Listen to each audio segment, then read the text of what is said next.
Hello friends, कैसे हैं आप सभी।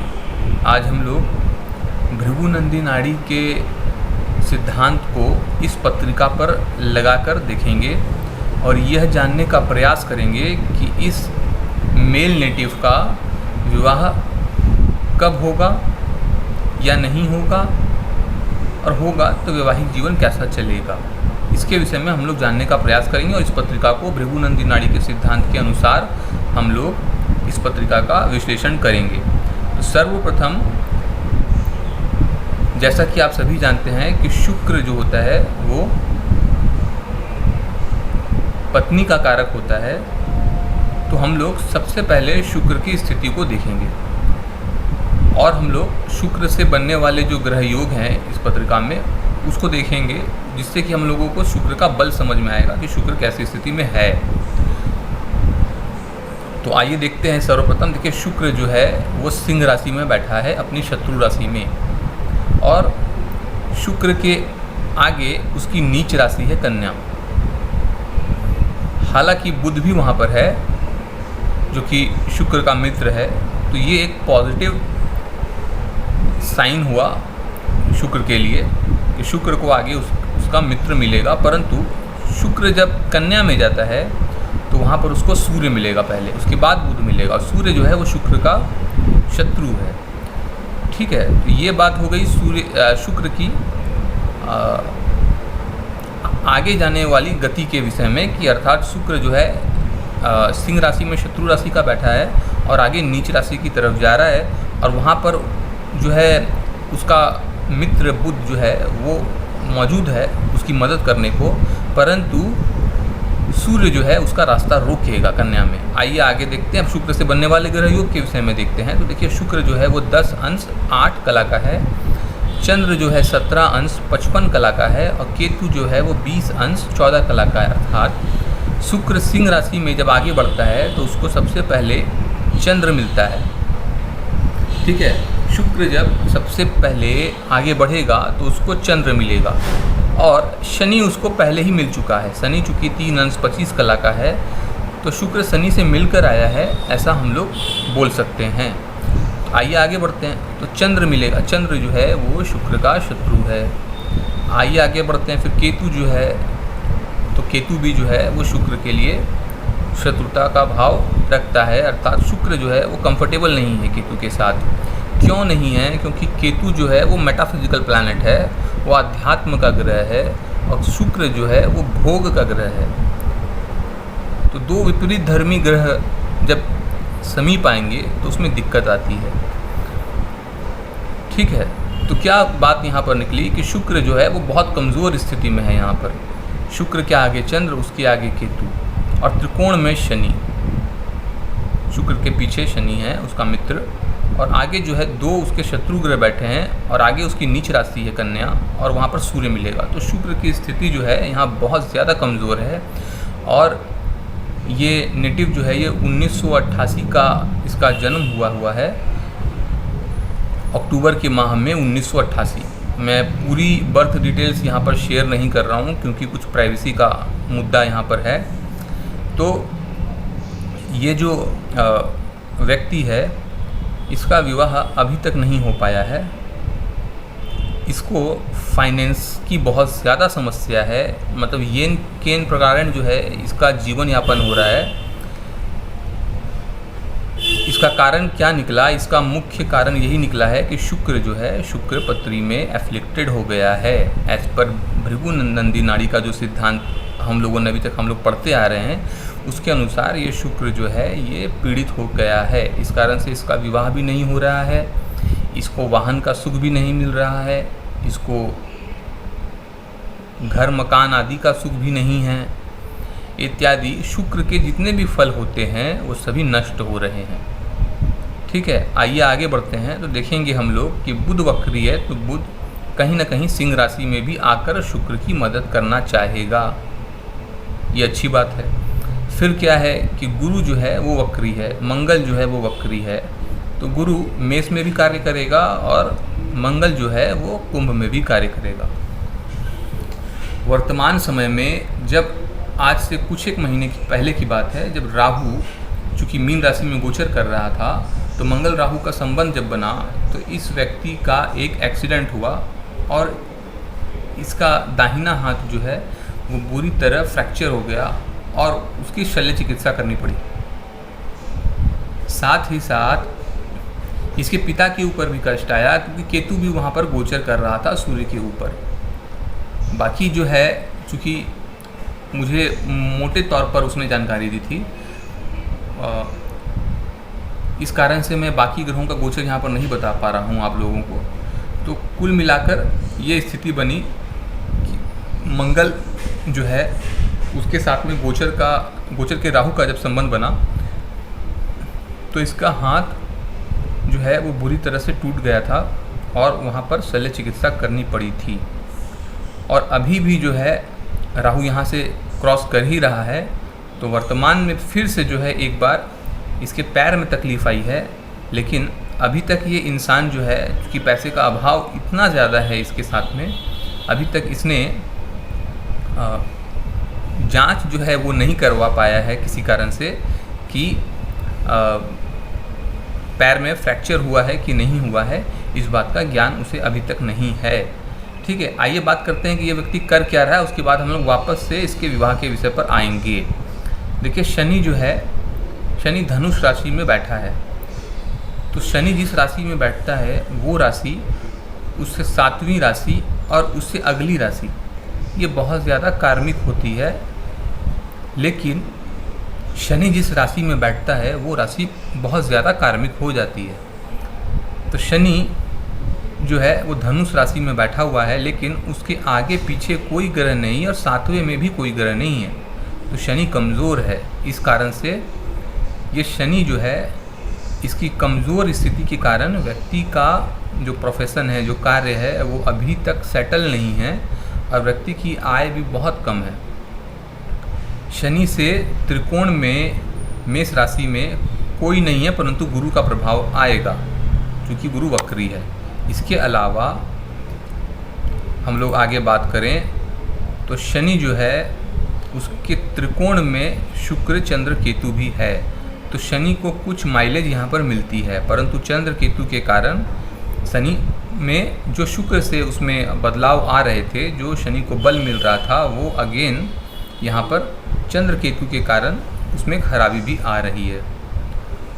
ये व्यक्ति जो है, चूँकि शनि का जुड़ाव शुक्र चंद्र केतु से है, तो केतु जो है वो पतली लंबी चीज़ होती है जिसे कि हम लोग धागा और सुई इत्यादि से जोड़ते हैं, और शुक्र जो है वस्त्र का कारक है। तो ये व्यक्ति जो है, ये व्यक्ति एक टेलर है, एक दर्जी का कार्य करता है छोटा मोटा, और कार्य भी ऐसा है दर्जी में जो कि ऑल्टरेशन का है, काट छाँट का जो कार्य होता है वो बस यही कर पाता है। इसके अलावा और कुछ नहीं कर पाता। आर्थिक स्थिति बहुत ज़्यादा कमज़ोर है। हालांकि यहाँ पर आप देखेंगे पराशर के सिद्धांत के अनुसार अगर विचार किया जाए तो धनेश धन भाव में उच्च राशि का है। अब यहाँ पर लोग बोलेंगे कि अरे ये वक्री है इसलिए नीच का फल देगा। ठीक है, बोल सकते हैं, परंतु फल तो देगा।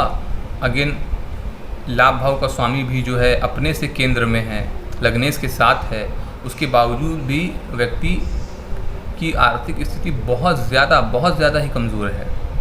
अब यहाँ पर देखिए बात आई कि अगेन शुक्र जो है वो धन का कारक है, और भृगुनंदी नाड़ी के अनुसार हम लोगों को एक कुछ ही समय में तुरंत समझ में आता है ये बात कि चंद्र और केतु से इतना क्लोज संबंध होने के कारण कि शुक्र आगे बढ़ता है तो उसको चंद्र मिलता है, फिर आगे जो है केतु मिलता था। शुक्र के आगे चंद्र है तो धन के आगे ही डेबिट का कारक ग्रह जो चंद्र है वो बैठा है, फिर आगे मोक्ष कारक बैठा है जो कि आध्यात्म का ग्रह है, जो कि शुक्र के सारे भोग को नष्ट कर देगा, फिर आगे उसको सूर्य वहाँ पे मिलेगा।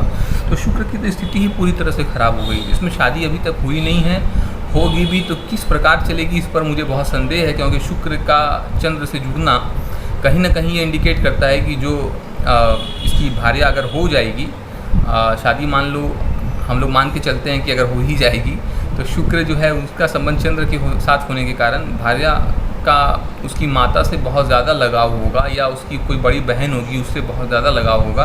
भार्या बार बार जो है अपने मायके जाना चाहेगी, जिस कारण से क्या होगा यहाँ पर विवाह विच्छेद होने की संभावना बहुत ज़्यादा बढ़ती है।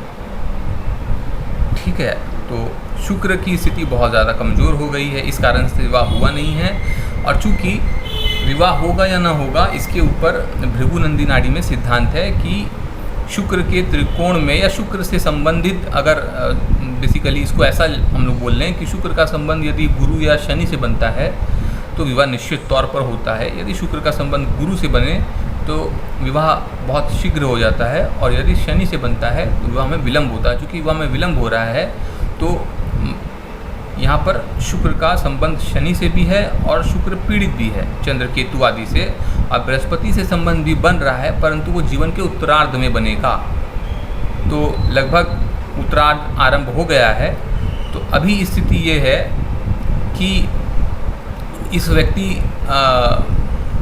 का अफेयर जो है किसी के साथ चल रहा है, जो कि दूसरे कास्ट को बिलोंग करती है वो कन्या, और बस समझिए कि विवाह ही नहीं है, बाकी इसमें सभी कुछ जो है सुख इसको मिल रहे हैं, लेकिन विवाह नहीं हो पा रहा है। उस कन्या से एक पत्नी से जो सुख पति को मिलते हैं वो सभी इसमें मौजूद हैं। इस बात को कहने में मुझे कोई हिचक नहीं है, क्योंकि हम लोग सब ज्योतिष को पढ़ने वाले हैं, तो हम लोगों को सभी चीज़ों को समझना भी आवश्यक हो जाता है।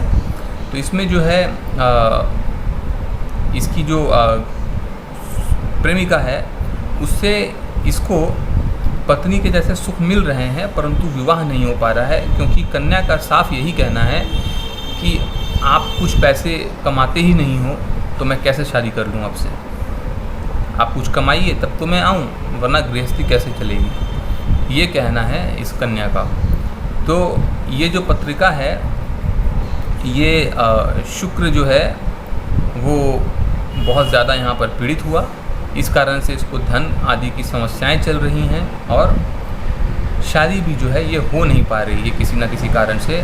और लड़के का ये कहना है कि मैं शादी करूँगा ही नहीं, मैं तो शादी करूँगा ही नहीं, मुझको टेंशन जो है वो लेनी ही नहीं है। प्रेमिका रहती है तो ठीक है, जाती है तो जाए, मुझको नहीं करनी है शादी। तो ये स्थिति बन रही है यहाँ पर। और आप लोगों को यहाँ पर मैं एक बात और बता देता हूँ कि भृगुनंदी नाड़ी में का जो बहुत उत्तम सूत्र है वो मैं आप लोगों को बताता हूँ। कोई भी ग्रह यदि डबली अफ्लिक्टेड हो जाए तो उस ग्रह के जीव तत्व की हानि होती है। ठीक है, यदि कोई भी ग्रह डबली अफ्लिक्टेड हो जाए तो उस ग्रह के जीव तत्व की हानि होती है। डबली अफ्लिक्टेड का क्या अर्थ है, इसको समझिए। यदि कोई ग्रह शनि राहु या शनि केतु से अफ्लिक्टेड हो जाए तो उस ग्रह की जीव तत्व की हानि होती है। जैसा कि यहाँ पर ये शुक्र है और इसका शुक्र का संबंध जो है केतु और शनि से बना हुआ है, इस कारण से शुक्र के जीव तत्व की हानि होगी। यहाँ पर शुक्र जो है उसका सबसे प्रबल शत्रु जो है केतु, वो यहाँ पर शुक्र के साथ है और शनि त्रिकोण में है, इस कारण से शुक्र के फल नष्ट होंगे। इसी प्रकार से यदि किसी पत्रिका में सूर्य का संबंध शनि राहु से या शनि केतु से बन जाए तो उसमें नेटिव का अपने पिता से जो संबंध है वो कहीं ना कहीं ख़राब होता है। पिता की अर्ली डेथ हो जाती है, नेटिव जब बच्चा होता है तभी डेथ हो जाती है। ठीक है, या पिता से अलगाव हो जाता है, पिता से बनती नहीं है। ये सब चीज़ जो है इसी प्रकार से देखी जाएगी। सदैव ध्यान रखिए, जो मैंने आज आप लोगों को एक बहुत महत्वपूर्ण सूत्र दिया है, जिस भी ग्रह को आप लोग देख रहे हैं, और यदि आप लोगों को मामा के विषय में देखना है तो आप लोग बुध को देखेंगे, मंगल के विषय में देख रहे हैं तो आप लोग अपने एनिमी के विषय में जानना चाहते हैं, या फिर आप अपने छोटे भाई के विषय में जानना चाहते हैं, या फीमेल पत्री में वो पति का कारक होता है। तो यदि मंगल शनि राहु या शनि केतु से पीड़ित हो जाएगा तो निश्चित तौर पर मान के चलिए मंगल से संबंधित समस्याएं उत्पन्न होंगी ही होंगी। इसी प्रकार से आप लोग बाकी ग्रहों के लिए भी समझिए।